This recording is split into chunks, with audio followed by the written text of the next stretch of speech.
ഇത് നമ്മൾ ഒരു വെജിറ്റബിൾ റൈസ് ആയിട്ട് ഉണ്ടാക്കാൻ വേണ്ടിയിട്ട് പോകുന്നത്. നമ്മൾ വെജിറ്റബിൾ ബിരിയാണിയൊക്കെ ഉണ്ടാക്കില്ലേ അതേപോലെ തന്നെ. പക്ഷേ ഇതിലേക്ക് നമ്മൾ ഒരുപാട് കഷ്ണങ്ങളൊന്നും ചേർക്കണമെന്നില്ല. ഭയങ്കര സിമ്പിളായിട്ട് റെഡി ആക്കിയിട്ട് എടുക്കുന്ന ഒരു ചോറാണ്. ഇത് കഴിക്കാൻ വേണ്ടിയിട്ട് വേറെ പ്രത്യേകിച്ച് കറിയൊന്നും ആവശ്യമൊന്നുമില്ല. വളരെ കുറച്ച് സാധനങ്ങൾ വെച്ചിട്ട് നമ്മുടെ വീട്ടിലുള്ള സാധനങ്ങൾ വെച്ചിട്ട് ആർക്ക് വേണമെങ്കിലും വളരെ പെട്ടെന്ന് ഉണ്ടാക്കാൻ വേണ്ടിയിട്ട് പറ്റുന്ന നല്ല ടേസ്റ്റി ആയിട്ടുള്ള ഒരു ചോറ്. പിന്നെ ഇതിൻ്റെ കൂടെ കഴിക്കാൻ വേണ്ടിയിട്ട് ശരിക്കും ഇതിൻ്റെ കൂടെ കഴിക്കാൻ വേണ്ടിയിട്ട് നമുക്ക് കറിയൊന്നും ഇല്ലാണ്ട് തന്നെ കഴിക്കാം. പക്ഷേ കറി വേണമെന്ന് വെച്ചിട്ടുണ്ടെങ്കിൽ നമ്മൾ ഇതിൻ്റെ കൂടെ കഴിക്കാൻ വേണ്ടിയിട്ട് ഒരു ചെറിയൊരു എന്താ പറയുക, ചെറിയൊരു കറി പോലെ, കറിയല്ല, ഒരു സൈഡ് ഡിഷ് എന്ന് പറയും, അങ്ങനെ ഒരെണ്ണം കൂടി ഉണ്ടാക്കുന്നുണ്ട്. അത് പപ്പടവും മുട്ടയും കൂടിയും ചേർത്തിട്ട് ജസ്റ്റ് ഒന്ന് ചിക്കി പൊരിച്ചിട്ട് അത് ഈ ചോറിൻ്റെ കൂടെ നല്ലൊരു കോമ്പിനേഷനാണ്. അപ്പോൾ അത് രണ്ടാണ് നമ്മൾ ഉണ്ടാക്കാൻ വേണ്ടിയിട്ട് പോകുന്നത്. അപ്പോൾ ഓൾറെഡി ഞാനിവിടെ സാധനങ്ങളെല്ലാം ഞാൻ കട്ട് ചെയ്ത് വെച്ചിട്ടുണ്ട്. അപ്പോൾ അതുകൊണ്ട് തന്നെ നമുക്ക് പെട്ടെന്ന് തന്നെ നമുക്ക് ചെയ്യാം. അപ്പോൾ നമ്മുടെ റൈസ് റെഡിയാക്കാൻ പോണതിന് മുമ്പായിട്ട് നമുക്ക് ഇതിലേക്ക് ഒരു മസാല ഉണ്ടാക്കണം. ആ മസാല നമുക്കൊന്ന് ചൂടാക്കിയിട്ട് നമുക്കൊന്ന് പൊടിച്ചിട്ടെടുക്കാം. അങ്ങനെ ഫ്രഷ് ആയിട്ട് ചേർക്കുമ്പോൾ നല്ലൊരു ടേസ്റ്റും നല്ലൊരു മണമൊക്കെ ഉണ്ടാവും നമ്മുടെ ചോറിന്. 1 ടേബിൾ സ്പൂൺ പെരിഞ്ജീരകം, വലിയ ജീരകം ഉണ്ടല്ലോ അത്. 1/4 ടേബിൾ സ്പൂൺ ചെറിയ ജീരകം, കുമിൻ സീഡ്സ്. തീ കുറച്ച് വയ്ക്കുക, അല്ലെങ്കിൽ നമ്മളിത് ഓരോന്ന് ഇട്ട് വരുമ്പോഴേക്കും കരിഞ്ഞു പോട്ടെ. 1/2 ടേബിൾ സ്പൂൺ കുരുമുളക്, മുഴുവനായിട്ടുള്ള കുരുമുളക്. പിന്നെ എരിവിന് വേണ്ടിയിട്ട് ഉണക്കമുളകും കൂടിയിട്ട് ചേർക്കുന്നുണ്ട്. ഇത് 4 കൂടിയിട്ട് നമുക്ക് നന്നായിട്ടൊന്ന് ചൂടാക്കിയിട്ട് പൊടിച്ചിട്ടെടുക്കാം. ഇപ്പോൾ ഇത് നന്നായിട്ട് ചൂടായിട്ടുണ്ട്, നല്ലൊരു മണമൊക്കെ വരുന്നുണ്ട്. നമ്മുടെ പെരിഞ്ജീരകമൊക്കെ ചൂടായിട്ടുണ്ട്. അപ്പോൾ ഇതെല്ലാം നന്നായിട്ട് ചൂടായിട്ടുണ്ട്, നല്ലൊരു മണമൊക്കെ വരുന്നുണ്ട്. പെരിഞ്ജീരകമൊക്കെ ചൂടായിട്ടുണ്ട്, നല്ലൊരു മണം വരുന്നുണ്ട്. ഇനി നമുക്ക് തീ ഓഫ് ചെയ്യാം. ഇത് നമുക്ക് മിക്സിയുടെ ചെറിയ ജാറിൽ ഇട്ടിട്ട് നമുക്ക് പൊടിച്ചെടുക്കാം.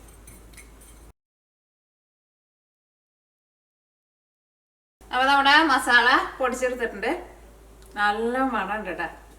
തുറന്ന് വയ്ക്കണ്ട, അടച്ചു തന്നെ വയ്ക്കാം. പിന്നെ ഇത് നമ്മൾ പൊടിക്കുമ്പോൾ ഭയങ്കര നൈസ് പൗഡറായിട്ട് പൊടിഞ്ഞ് കിട്ടില്ല കേട്ടോ, അതേപോലെ നമുക്ക് കിട്ടിയാൽ മതി. പിന്നെ ഇത് നമ്മൾ മിക്സിയുടെ ഈ ചെറിയ ജാറിലിട്ടാൽ ഇത് വളരെ കുറച്ചല്ലേ ഉള്ളൂ. അപ്പോൾ അതുകൊണ്ട് തന്നെ ഭയങ്കര നൈസ് പൊടിയായിട്ട് പൊടിയില്ല, ചെറിയ ഒരു തരിതരിപ്പ് ഉണ്ടാവും. നമുക്ക് അതേപോലത്തെ ഒരു ടെക്സ്ചർ തന്നെയാണ് നമുക്ക് വേണ്ടത്. അപ്പോൾ അതിവിടെ ഇരിക്കട്ടെ. അപ്പോൾ ഇനി നമുക്ക് റൈസ് പെട്ടെന്ന് റെഡിയാക്കാം. അപ്പോൾ നമ്മുടെ റൈസ് റെഡിയാക്കാനുള്ള പാൻ നന്നായിട്ട് ചൂടായിട്ടുണ്ട്. ഇതിലേക്ക് നമുക്ക് ഓയിൽ ഒഴിക്കാം. നിങ്ങൾക്ക് ഇഷ്ടമുള്ള ഓയിൽ റെഡിയാക്കിയിട്ട് എടുക്കാം കേട്ടോ. ഞാനിവിടെ ഒലിവ് ഓയിലാണ് എടുക്കുന്നത്. അപ്പോൾ ഓയിൽ നന്നായിട്ട് ചൂടായിട്ടുണ്ട്. ഫസ്റ്റ് കടുക് പൊട്ടിക്കുക. കടുക് നിങ്ങൾക്ക് വേണമെന്ന് വെച്ചിട്ടുണ്ടെങ്കിൽ പൊട്ടിച്ചാൽ മതി, കടുക് വേണ്ടാന്ന് വെച്ചിട്ടുണ്ടെങ്കിൽ പൊട്ടിച്ചില്ലെങ്കിലും കുഴപ്പമില്ല. കടുക് പൊട്ടിക്കഴിഞ്ഞ് കഴിയുമ്പോൾ അടുത്തത് നമ്മൾ ചേർക്കാൻ വേണ്ടിയിട്ട് പോകുന്നത് ഇഞ്ചിയും വെളുത്തുള്ളിയാണ് ചേർക്കുന്നത്. 3 വലിയ വെളുത്തുള്ളി നല്ല ചെറുതായിട്ട് കട്ട് ചെയ്തിട്ടുണ്ട്. അതേപോലെ തന്നെ ഒരു ചെറിയ കഷ്ണം ഇഞ്ചി, അതും നല്ല പൊടിയായിട്ട് കട്ട് ചെയ്തിട്ടുണ്ട്. അപ്പോൾ കടുക് പൊട്ടട്ടെ. അപ്പോൾ നമ്മുടെ കടുക് പൊട്ടിയിട്ടുണ്ട്. അപ്പോൾ ഇഞ്ചി വെളുത്തുള്ളി ചേർക്കാം, ഇഞ്ചിയും ചേർക്കാം. ഇത് രണ്ടും ഒന്നാണ്ട് മൊരിഞ്ഞ് കഴിഞ്ഞ് കഴിയുമ്പോൾ നമുക്ക് ഇതിലേക്ക് സവോള ചേർക്കാം. സവോള ഞാനിവിടെ ഒരു വലിയൊരു സവോളയുടെ പകുതി, അത് നല്ല ചെറുതായിട്ട് കട്ട് ചെയ്തിട്ടുണ്ട്. പിന്നെ ഇതിലേക്ക് ചേർക്കാനുള്ള റൈസ് ഞാനിവിടെ ഓൾറെഡി വേവിച്ച് വെച്ചിട്ടുണ്ട്. അപ്പോൾ നിങ്ങൾക്ക് ഇഷ്ടമുള്ള റൈസ് ചേർക്കുക. ബസ്മതി റൈസ് വേണമെന്ന് വെച്ചിട്ടുണ്ടെങ്കിൽ ബസ്മതി റൈസ് എടുക്കുക, അല്ലെങ്കിൽ പച്ചരി വേണമെന്ന് വെച്ചിട്ടുണ്ടെങ്കിൽ പച്ചരി എടുക്കുക, അല്ലെങ്കിൽ നമ്മുടെ സാധാരണ റൈസ് വേണമെന്ന് വെച്ചിട്ടുണ്ടെങ്കിൽ അത് ചേർക്കുക. അപ്പോൾ ഞാനിവിടെ പച്ചരി ഇട്ട് ഞാൻ വേവിച്ച് വെച്ചിരിക്കുന്നത്. പിന്നെ ഉരുളക്കിഴങ്ങ് ആയിരുന്നാലും ഞാനിവിടെ 2 മീഡിയം ഉരുളക്കിഴങ്ങ് എടുത്തിട്ട് കുറച്ച് ചെറിയ പീസായിട്ട് കട്ട് ചെയ്തിട്ട് അതും റെഡിയാക്കിയിട്ട് വെച്ചിട്ടുണ്ട്. അപ്പോൾ ഇഞ്ചിയും വെളുത്തുള്ളിയും ഒന്ന് നന്നായിട്ടൊന്ന് മൊരിഞ്ഞ് വരട്ടെ. നന്നായിട്ട് മൊരിഞ്ഞ് കഴിഞ്ഞിട്ട് സവോള ചേർത്താൽ മതി, അല്ലെങ്കിൽ ഇഞ്ചിയും വെളുത്തുള്ളിയും അങ്ങോട്ട് മൊരിയില്ല. ഇഞ്ചിയും വെളുത്തുള്ളിയും മൊരിഞ്ഞ് കഴിയുമ്പോൾ നല്ലൊരു ഫ്ലേവർ കിട്ടും. അപ്പോൾ ഇഞ്ചിയും വെളുത്തുള്ളിയും മൊരിഞ്ഞ് നല്ലൊരു ഗോൾഡൻ കളറായിട്ടുണ്ട്. ഇനി നമുക്ക് ഇതിലേക്ക് സവോള ചേർക്കാം.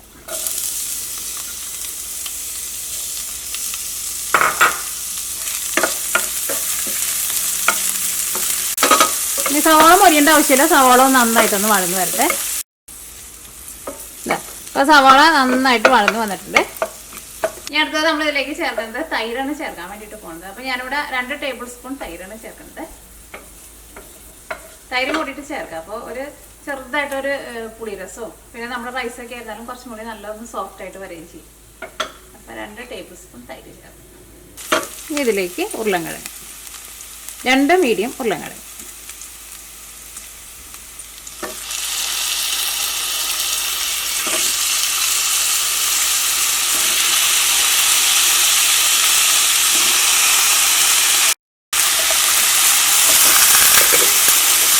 ഇതിലേക്ക് നമ്മൾ ആ പൊടിച്ച് വെച്ചേക്കുന്ന മസാല ഉണ്ടല്ലോ, ആ മസാല ചേർക്കാം.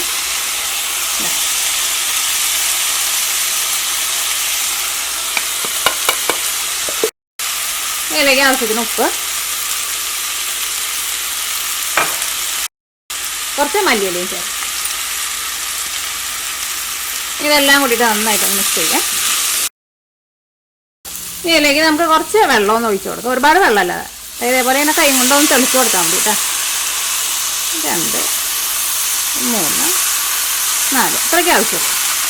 ഇത് നന്നായിട്ട് കുറച്ച് വയ്ക്കുക, ലോ ഫ്ലെയിമിൽ വയ്ക്കണം കേട്ടോ. ചെറിയ തീയിലിട്ടിട്ട് നമ്മുടെ ഉരുളൻകിഴങ്ങ് ഒന്ന് വെന്ത് നന്നായിട്ടൊന്ന് സോഫ്റ്റായിട്ട് വരട്ടെ. അപ്പം മൂടി വയ്ക്കാം. ചെറിയ തീയിലിരുന്നിട്ട് വെന്ത് വരട്ടെ, തീ ഒരുപാട് കൂട്ടി വയ്ക്കരുത് കേട്ടോ. അപ്പോൾ ഇതിരുന്ന് വേവണ നേരം കൊണ്ട് നമുക്ക് മുട്ടയും പപ്പടവും കൂടിയിട്ട് നമ്മൾ റെഡിയാക്കുന്നുണ്ടെന്നുണ്ടല്ലോ. അപ്പോൾ നമുക്ക് പപ്പടം നമുക്ക് വറുത്തെടുക്കാം. ഇത് ഇടയ്ക്ക് ഇളക്കിയിട്ട് കൊടുക്കണം കേട്ടോ. തീ കൂട്ടി വയ്ക്കരുത്, കുറേ വെള്ളം ഒഴിക്കുകയും ചെയ്യരുത്. കുറേ വെള്ളം ഒഴിച്ചിട്ടുണ്ടെന്ന് വെച്ചിട്ടുണ്ടെങ്കിൽ ഉരുളൻകിഴങ്ങ് ശരിക്കും അങ്ങോട്ട് മുരിഞ്ഞ് വരില്ല. ഉരുളൻകിഴങ്ങിൻ്റെ ഉള്ളിൽ ഭയങ്കരമായിട്ട് വെള്ളം കയറും. അപ്പോൾ ചെറിയ തീയിലിട്ടിട്ട് കുറച്ച് വെള്ളം ഒഴിച്ചിട്ട്, ഞാൻ പറഞ്ഞ അത്രയ്ക്ക് വെള്ളം ഒഴിച്ചിട്ട് മൂടി വെച്ചിട്ട് വേവിക്കുക. അപ്പോൾ അതവിടെ ഇരിക്കട്ടെ. നമ്മുടെ പപ്പടം നമുക്ക് വറുത്തെടുക്കാം.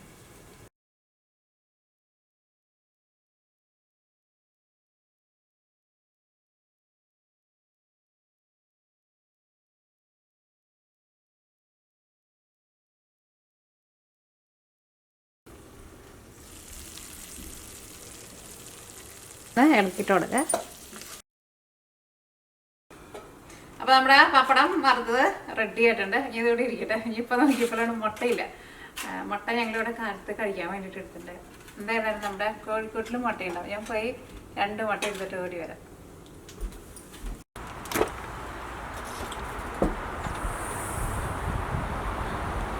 നമ്മുടെ കോഴികളൊക്കെ ഇവിടെ നടക്കുന്നുണ്ട്. ചെറിയ തണുപ്പുണ്ട് കേട്ടോ. ഇത് നമ്മുടെ ചാത്തൻ കോഴി ഇവിടെ ഉണ്ട്. മുട്ട ഉണ്ടാവും എന്തായിരുന്നാലും. ഓക്കെ,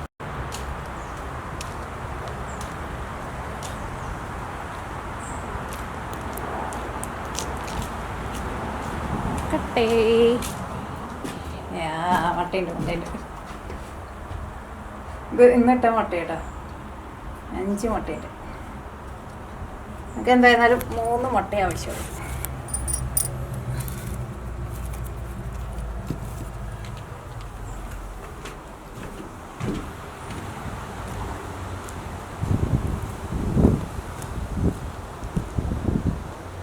മരത്തിൻ്റെ ഇലയുടെ കളറാക്കി മാറിയേക്കണേണ്ട.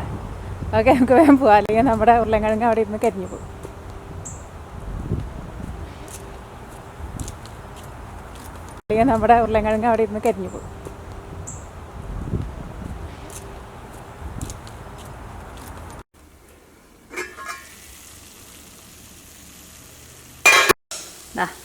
നമ്മുടെ ഉരുളൻകിഴങ്ങ് വെന്തിട്ടുണ്ട്. നമുക്ക് ഒരുപാട് വെള്ളമൊന്നും ഒഴിക്കേണ്ട ആവശ്യമില്ല, ചെറിയ തീയിലിരുന്നിട്ട് അങ്ങോട്ട് വെന്ത് വരണം. അപ്പോൾ ഉരുളൻകിഴങ്ങ് നന്നായിട്ട്. അപ്പോൾ ഇനി അടുത്തത് നമ്മൾ ഇതിലേക്ക് ചേർക്കാൻ വേണ്ടിയിട്ട് പോകുന്നത് തൈരാണ് ചേർക്കുന്നത്. ഇതാ 3 ടേബിൾ സ്പൂൺ തൈര്. ഇതേപോലെ ഇങ്ങനെ ടേബിൾ സ്പൂണിൽ ഇങ്ങനെ നിറച്ചെടുക്കണം കേട്ടോ. തൈരും കൂടിയിട്ട് ചേർക്കാം. അപ്പോൾ നമ്മുടെ റൈസ് ആയിരുന്നാലും കഴിക്കുമ്പോഴായിരുന്നാലും നല്ലൊരു ടേസ്റ്റും, റൈസ് ആയിരുന്നാലും നല്ല സോഫ്റ്റ് ആയിട്ട് വരികയും ചെയ്യും. ഒരു ചെറുതായിട്ടൊരു കുഞ്ഞൊരു പുളി രസം ഉണ്ടാവുകയും ചെയ്യും.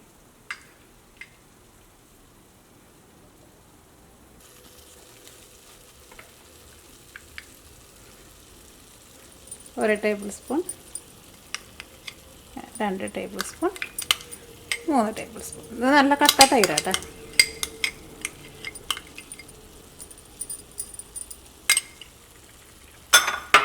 ഇതെല്ലാം കൂടിയിട്ട് നന്നായിട്ടൊന്ന് മിക്സ് ചെയ്യാം. ഇപ്പോൾ തൈര് ഇതിൻ്റെ കൂടെ നന്നായിട്ട് മിക്സ് ആയിട്ടുണ്ട്. ഇപ്പോൾ തൈര് അത് നന്നായിട്ട് മിക്സ് ആയിട്ടുണ്ട്. ഇനി നമുക്ക് തീ നന്നായിട്ട് കുറച്ചിട്ട് ഒരു 2 മിനിറ്റും കൂടി ഒന്ന് മൂടി.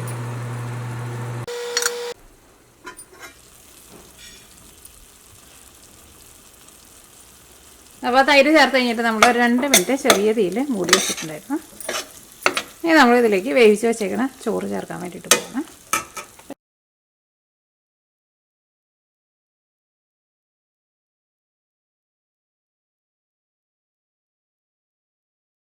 അപ്പോൾ നമ്മുടെ റൈസ് റെഡി ആയിട്ടുണ്ട്. ഉരുളൻകിഴങ്ങ് ഇതേപോലെ ഇങ്ങനെ കിടക്കുന്നുണ്ട്. നന്നായിട്ട് വേവുകയും ചെയ്യണം, പക്ഷേ വെന്ത് ഉടഞ്ഞു പോകണ്ട. ഇനി നമുക്ക് തീ ഓഫ് ചെയ്യാം. ഇനി നമുക്ക് മുട്ടയും പപ്പടവും കൂടിയിട്ടുള്ളത് അതും കൂടിയിട്ട് റെഡിയാക്കാം.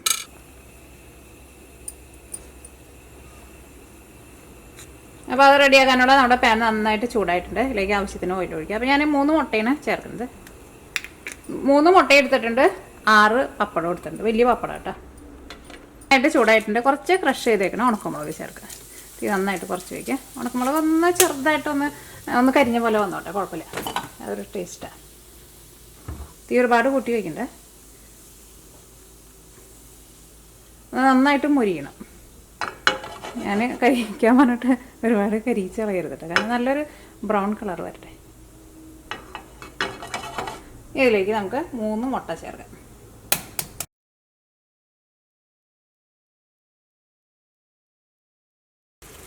ഇതിലേക്ക് ടേസ്റ്റിന് വേണ്ടിയിട്ട് കുറച്ച് ഗരം മസാലയും ചേർക്കാം.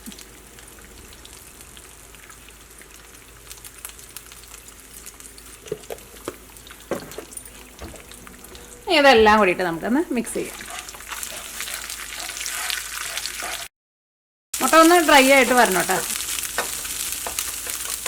അതേപോലെ നന്നായിട്ടൊന്ന് കുഞ്ഞിതായിട്ട് കൊത്തിപ്പൊരിക്കണം കേട്ടോ. അപ്പോൾ നമ്മുടെ പപ്പടത്തിൻ്റെ കൂടെ അങ്ങോട്ട് ചേർന്ന് വന്നു. നമ്മൾ ചിക്കി പൊരിച്ചെടുക്കാന്ന് പറയില്ലേ, അതേപോലെ അത് നല്ല ഡ്രൈ ആക്കിയിട്ട് എടുക്കുക. അല്ലെങ്കിൽ പപ്പടം കൂട്ടിയിട്ട് ചേർക്കുമ്പോൾ പപ്പടം പെട്ടെന്ന് തണുത്ത് പോകും. പപ്പടം പൊടിച്ചിട്ട് ചേർക്കാം.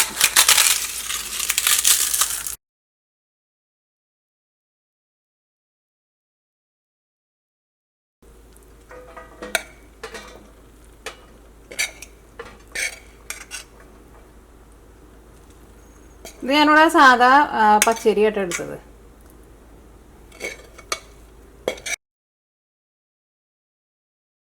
അപ്പോൾ അങ്ങനെ നമ്മുടെ റൈസ് റെഡി ആയിട്ടുണ്ട്.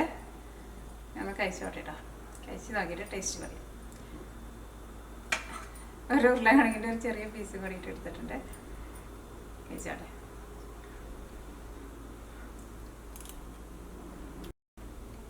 ഉരുളക്കിഴങ്ങും ആ ചോറും കൂടിയിട്ട് നല്ല എന്താ പറയുക, വായിലിട്ട് കടിക്കുമ്പോൾ രണ്ടും കൂടിയിട്ട് നല്ല ടേസ്റ്റിൽ, നല്ല കോമ്പിനേഷനിൽ വരുന്നുണ്ട്.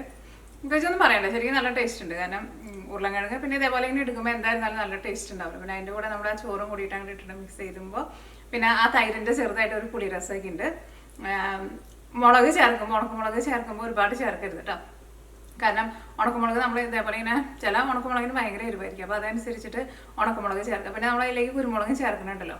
അപ്പോൾ അത് രണ്ടും നിങ്ങളുടെ എരിവിനനുസരിച്ചിട്ട് നിങ്ങൾ ചേർത്തോട്ടെ. ഇതിപ്പോൾ ഭയങ്കര എരിവല്ല, പക്ഷെ അത്യാവശ്യം നല്ല എരിവുണ്ട്. അപ്പോൾ അത്രയ്ക്ക് എരിവ് വേണ്ടെന്ന് വെച്ചിട്ടുണ്ടെങ്കിൽ ഉണക്കമുളക് 2 ചേർത്താലും മതി. നിങ്ങൾ ചേർക്കണ ചില ഉണക്കമുളകിന് ഭയങ്കര എരിവായിരിക്കും, ചിലതിന് അത്രയ്ക്ക് എരിവുണ്ടാവില്ല. അപ്പോൾ ഉണക്കമുളകും കുരുമുളകും നിങ്ങളുടെ ടേസ്റ്റിനനുസരിച്ചിട്ട് ചേർക്കണുണ്ട്. അപ്പോൾ മുട്ടയും പപ്പടവും കൂടിയിട്ടുള്ള കൊത്തിപ്പൊരി റെഡി ആയിട്ടുണ്ട്. എനിക്കാണോ ഇത് രണ്ടും കൂടിയിട്ടുള്ള കോമ്പിനേഷൻ എല്ലാവർക്കും നല്ല ഇഷ്ടമായിരിക്കും. കാരണം മുട്ട ഇത് എല്ലാവർക്കും നല്ല ഇഷ്ടമുണ്ട്. അതേപോലെ തന്നെ പപ്പടം ആയിരുന്നാലും എനിക്കാണോ എല്ലാവർക്കും നല്ല ഇഷ്ടമുള്ള ഒരു സാധനമുള്ളൂ പപ്പടം. അപ്പോൾ ഞാനൊന്ന് കഴിച്ചു നോട്ടെ.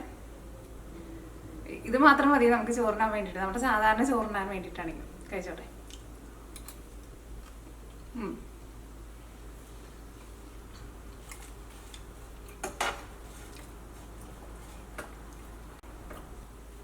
ഇതിൻ്റെ ടേസ്റ്റ് പിന്നെ ഞാൻ പറയുന്നില്ല, എന്തായിരുന്നാലും നിങ്ങൾക്ക് നല്ല ഇഷ്ടമാവും. കാരണം എനിക്ക് ഭയങ്കര ഇഷ്ടമാണ് ചോറിൻ്റെ കൂടെ കഴിക്കുക, അല്ലെങ്കിൽ നമ്മുടെ ഈ റൈസിൻ്റെ കൂടെ കഴിക്കാൻ വേണ്ടിയിട്ട് എടുക്കുക. ഒരു കറിയില്ലാന്ന് വെച്ചിട്ടുണ്ടെങ്കിൽ നിങ്ങൾ ഇതേപോലെ ഉണ്ടാക്കിക്കോ, ഉറപ്പായിട്ട് നിങ്ങൾക്ക് നല്ല ഇഷ്ടമാവും ഇത്.